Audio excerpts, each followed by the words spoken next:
volet de la démocratie. Il y a au moins il y a trois volets. Il y a ce qu'on appelle la démocratie représentative.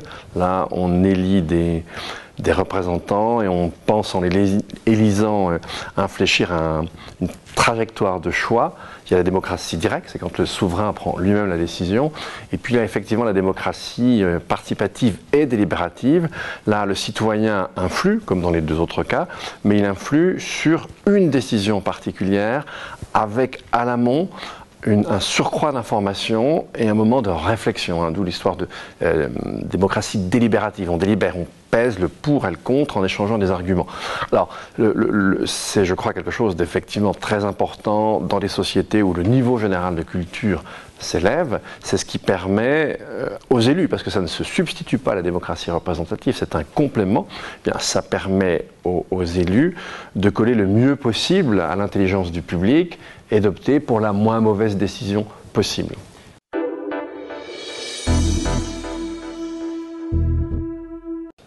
Alors, le virage écologique, c'est autre chose. On l'entame, mais on l'entame à une vitesse extrêmement lente, alors qu'en revanche, les problèmes, eux, vont très rapidement. Ça, c'est un sujet d'inquiétude énorme. Et le problème, c'est de trouver le bon levier. Et la difficulté en matière d'écologie, c'est qu'il faudrait manipuler différents leviers en même temps. Le levier démocratique, politique, n'étant qu'un levier, mais en même temps c'est un verrou. Il permettrait de déverrouiller certaines choses, mais on a déjà du mal à le déverrouiller lui-même, donc la chose n'est pas simple.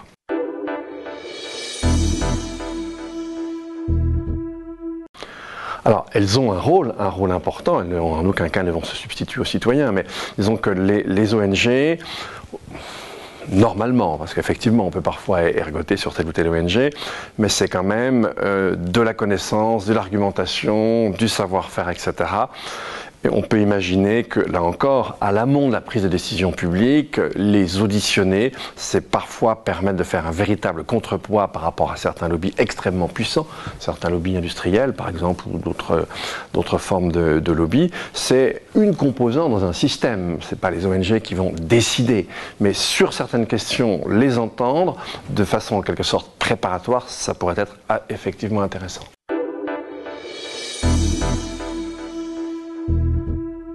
Tout le travail qui a été fait aux États-Unis, donc là avec l'historienne philosophe des sciences Naomi Oreskes et son camarade Eric Conway, The Merchant of Doubt, les marchands de doute, c'est assez extraordinaire de voir, si vous voulez, comment on a organisé et dépensé des milliards pour finalement convaincre un Américain sur deux qu'il n'y avait pas de problème climatique. C'est quand même extrêmement fort.